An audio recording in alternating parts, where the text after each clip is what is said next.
Today we'd like to see the title of David and Joab in the 2 Samuel chapters 20-21. To the souls on this online word podcast or YouTube channel on the earth, we'd like to suggest three expositional questions. Number one, in chapter 20 verse 1, and there happened to be there a rabbi whose name was Sheba, the son of Bichri, a Benjamite, and he blew a trumpet and said, "We have no share in David, nor do we have inheritance in the son of Jesse, every man to his tents, O Israel." What does it mean in the context, and what can we learn from here? Question 2, in chapter 20 verse 10, but Amasa did not notice the sword that was in Joab's hand, and he struck him with it in the stomach, and his entrails poured out on the ground, and he did not strike him again. Thus he died. Then Joab and Abishai, his brother, pursued Sheba, the son of Bichri. What does it mean in the context, and how can you apply it to our lives? Last question in chapter 21 verse 1. Now there was a famine in the days of David for 3 years, year after year. And David inquired of the Lord, and the Lord answered, "It is because of Saul and his bloodthirsty house, because he killed the Gibeonites." What does it mean in the context, and how can we apply it to our lives? And the last time, 2 Samuel chapter 19 verse 43, and the man of Israel answered the man of Judah and said, "We have 10 shares in the king, therefore we also have more right to David than you. Why then do you despise us? Were we not the first to advise bringing back our king?" Yet the words of the man of Judah were fiercer than the words of the man of Israel. Even when David from the tribe of Judah was a king, Israel, the 10 northern tribes, and Judah, the southern tribe, Judah-Benjamin tribe, weren't fully united. They become a bit more together under King Solomon. However, after Solomon's sons became king, the split was complete. The problems that started earlier kept getting worse, leading to a full break between the northern and southern kingdoms. This then caused civil wars within Israel. Chapter 20 verse 1. And there happened to be there a rabbi whose name was Sheba, the son of Bichri, a Benjamite, and he blew a trumpet and said, this is question 1. The united 12 tribes of Israel often struggled to remain one nation. After David defeated Absalom and returned from Mahanaim to Jerusalem, divisions immediately resurfaced among the tribes. Although this tension was largely restrained during Solomon's reign because of his power, wisdom, and wealth, it was not truly healed. When Solomon died, the old fractures re-emerged and resulted in the permanent split between the northern and southern kingdoms. This movement of disunity was already at work in David's time. It was in this context of fragile unity that Sheba rebelled against David's reign, prompting David to send Joab, Abishai, and the army in pursuit of him. "We have no share in David, nor do we have inheritance in the son of Jesse, every man to his tents, O Israel." Verse 2, So every man of Israel deserted David and followed Sheba, the son of Bichri. But the men of Judah from the Jordan as far as Jerusalem remained loyal to their king. Now David came to his house at Jerusalem, and the king took the 10 women, his concubines whom he had left to keep the house, and put them in seclusion and supported them, but did not go in to them. So they were shut off to the day of their death, living in widowhood. Verse 4, And the king said to Amasa, Assemble the men of Judah for me within 3 days, and be present here yourself. Amasa, David's cousin, had been appointed commander of the army because David was angry with Joab for killing Absalom against his explicit orders. So Amasa went to assemble the men of Judah, but he delayed longer than the set time which David had appointed him. And David said to Abishai, Now Sheba, the son of Bichri, will do us more than that Absalom. Take your Lord's servant and pursue him, lest he find himself fortified cities and escape us. So Joab's men with Cherethites and Pelethites and all the mighty men went out after him. And they went out of Jerusalem, pursued Sheba, the son of Bichri, when they were at the large stone which is in Gibeon.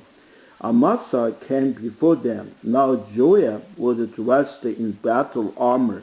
On it was a belt with a sword fastened in its sheath at his hip, and he was going forward. It fell out.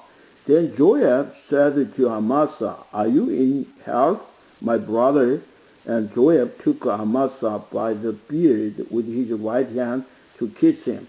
But Amasa did not notice the sword that was in Joab's hands. And he struck him with it in the stomach, and his entrails poured out on the ground. And he did not strike him again. Thus he died. Then Joab and Abishai, his brother, pursued Sheba, the son of Bichri. Verse 10, question 2. This was effectively the third murder committed by Joab, a man who was repeatedly eliminating anyone who threatened his position. When David sought to reconcile with Abner, the former commander of Saul's army, Joab murdered him. Later, he killed Absalom the second time in direct disobedience to David's command. And now he murdered Amasa, whom David intended to appoint as the command of the army. Once again, Joab's violent act initially went unpunished, as had been the case with Abner. Yet justice was not ultimately avoided. As David lay dying, he instructed Solomon to deal wisely with Joab, reminding him Joab had shed much innocent blood and warning to not let his gray hair go down to the grave in peace. In due time, judgment came upon Joab, demonstrating that even when earthly justice is delayed, it is never escaped, for all must finally stand before the judgment.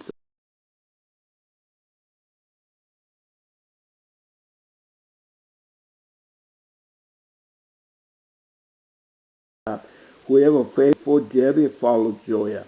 Saul wallowed in his blood in the middle of the highway, and when the man saw that all the people stood still, he moved Amasa from the highway to the field and threw a garment over him.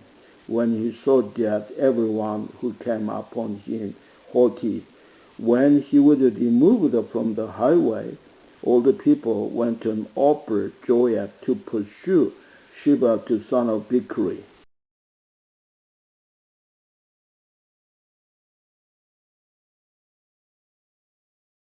that Makasa and Darites. So they were gathered after Sheba. Then they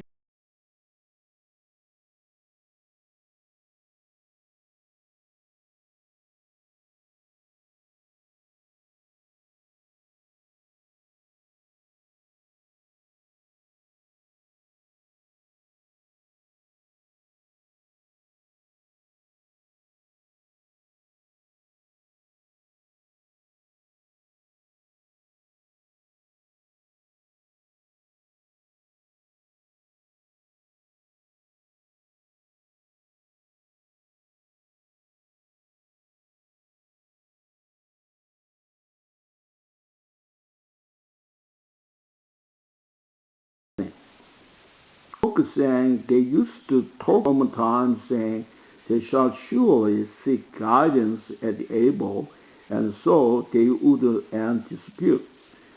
I am among the peaceable and faithful in Israel. You seek to destroy a city and a mother in Israel. Why would you swallow up the inheritance of the Lord? Verse 19, when Joab began to attack the city, a wise woman called out to him and appealed for peace.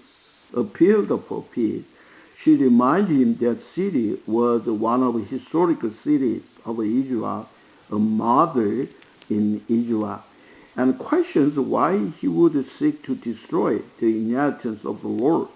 Through her wisdom and discernment, she restrained Joab and brought the attack to a halt, demonstrating how wise words can accomplish what force cannot. Verse 20, and Joab answered and said, far be it from me, that I should swallow up or destroy. That is not so, but a man from the mountains of Ephraim, Sheba, the son of Bichri by name, has raised his hand against the king, against David. Deliver him only, and I will depart from the city. So the woman said to Joab, watch, his head will be thrown to you over the wall. Verse 22. Then the woman in her wisdom went to all the people, and they cut off the head of Sheba, the son of Bichri, and threw it out to Joab.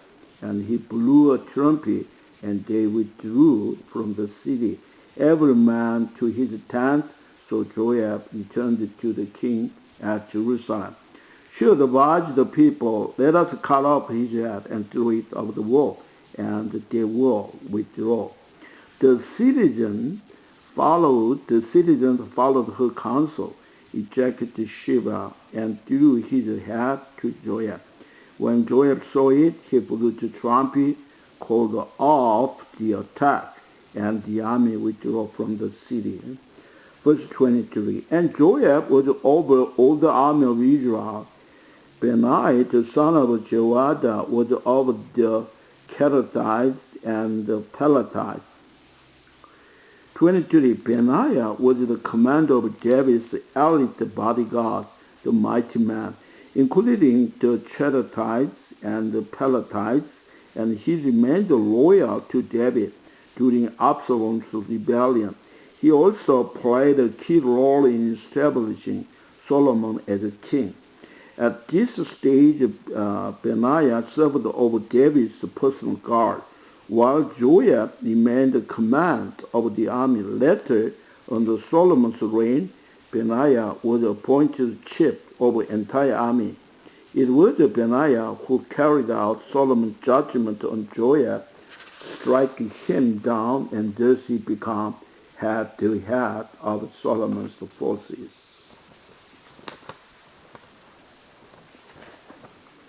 24. Absalom was in charge of revenue. Jehoshaphat, the son of Ahihud, was record, and Sheba, he's another Sheba, scribe, Zadok the priest, and the Jared, the chief minister under David. Then chapter 21, verse 1, question 3. Now there was a famine in the days of David for 3 years, year after year. And David inquired of the Lord, and the Lord answered, it is because of Saul, and his bloodthirsty house, because he killed the Gibeonites. Question 3. The 3-year famine recorded in this section is not presented in strict chronological order, but appears among various events from David's reign that complete the narrative of his life. When the famine persisted year after year, David recognized that this was not mere coincidence, but the national calamity with a spiritual cause.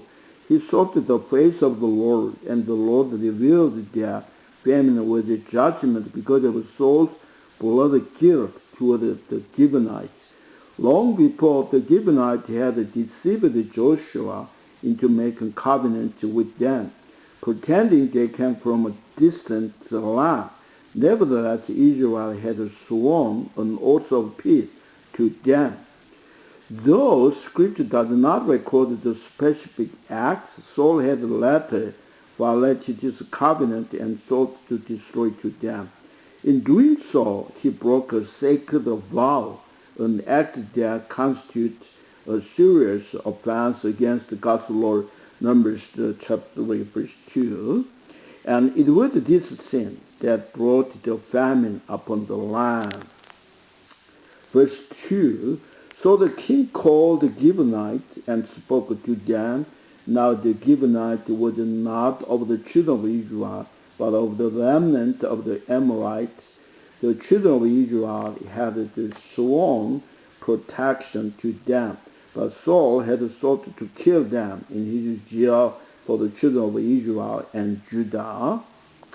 Verse 3. Therefore David said to the Gibeonites, what shall I do for you, and with what shall I make atonement that you may bless the inheritance of the Lord?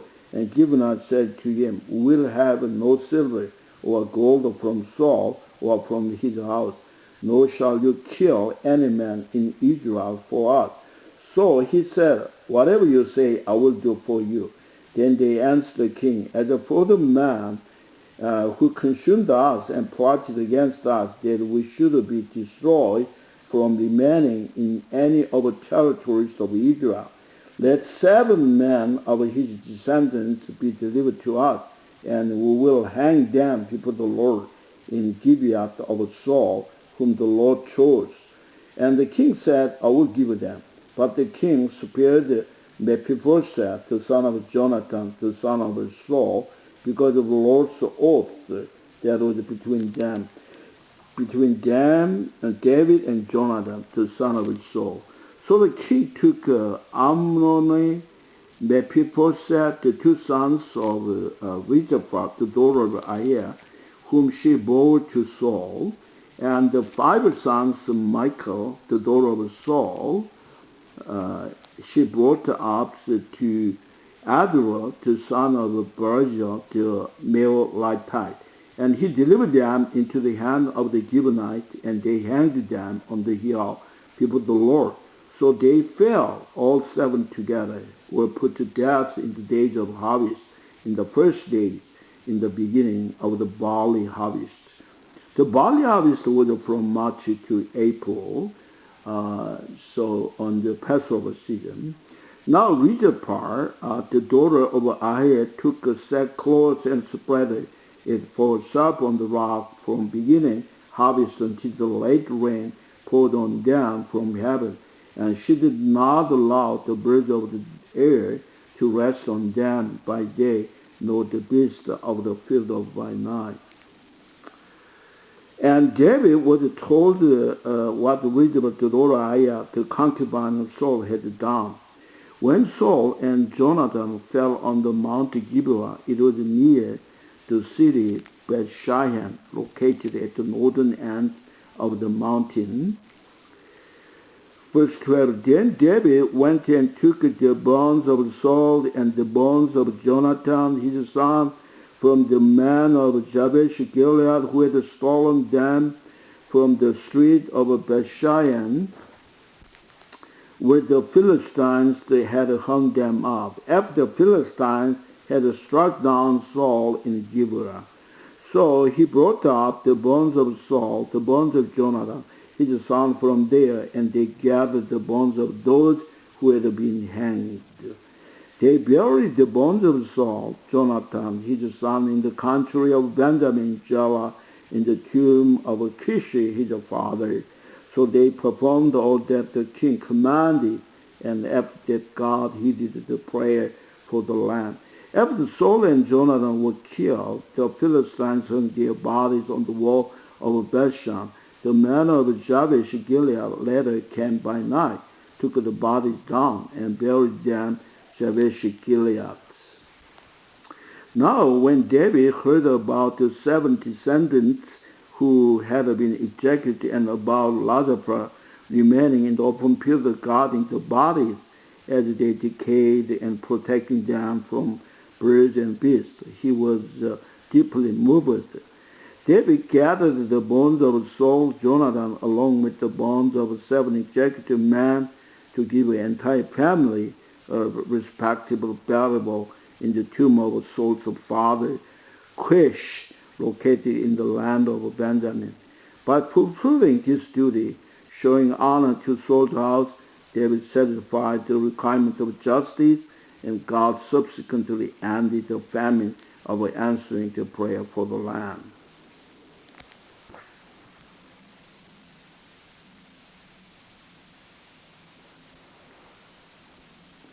When the Philistines were at war again with Israel, David and his servant with him went down, fought against the Philistines, and David grew faint.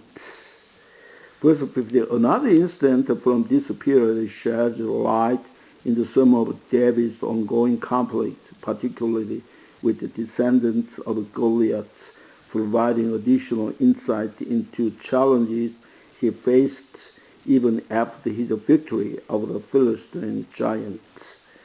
Then Ishi-Benob, who was one of the sons of the giant, the weight of whose bronze spear was 300 shekels, who was bearing a new sword, thought could kill David. Abishai, the son of Zeruiah, came to his aid and struck the Philistine and killed him. Then the man of David swore to him, saying, "You shall go out no more with us to battle, lest you quench the lamp of Israel." Now it happened afterward that there was again a battle with Philistines at Gob.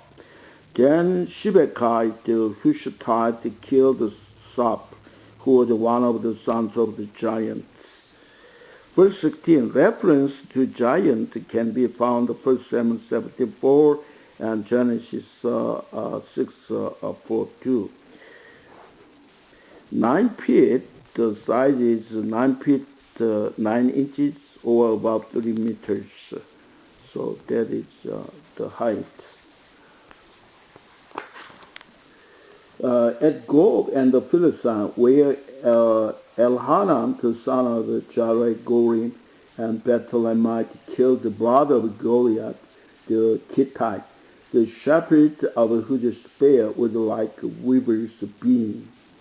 Yet again, there was a war at Gob, where there was a man of great stature who had 6 fingers on each hand and 6 toes on each foot, 24 in numbers, and he also was born to the giants. So when he defied Israel, Jonathan, the son of Shimeah, David's brother, killed him. Though the 4 were born to the giant God and fell by the hand of David and by the hand of his servants.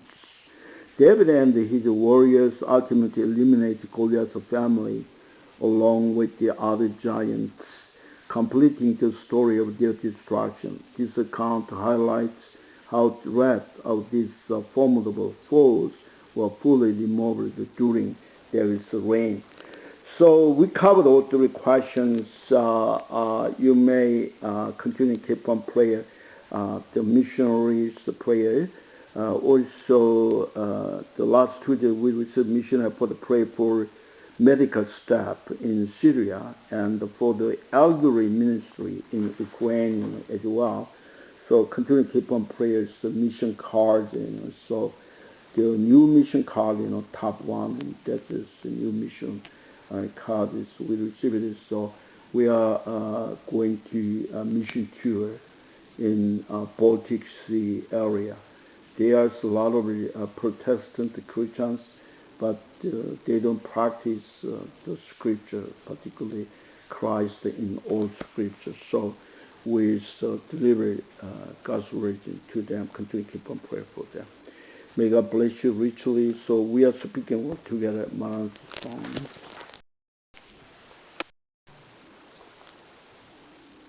Today we'd like to see the title of David and Joab in the 2 Samuel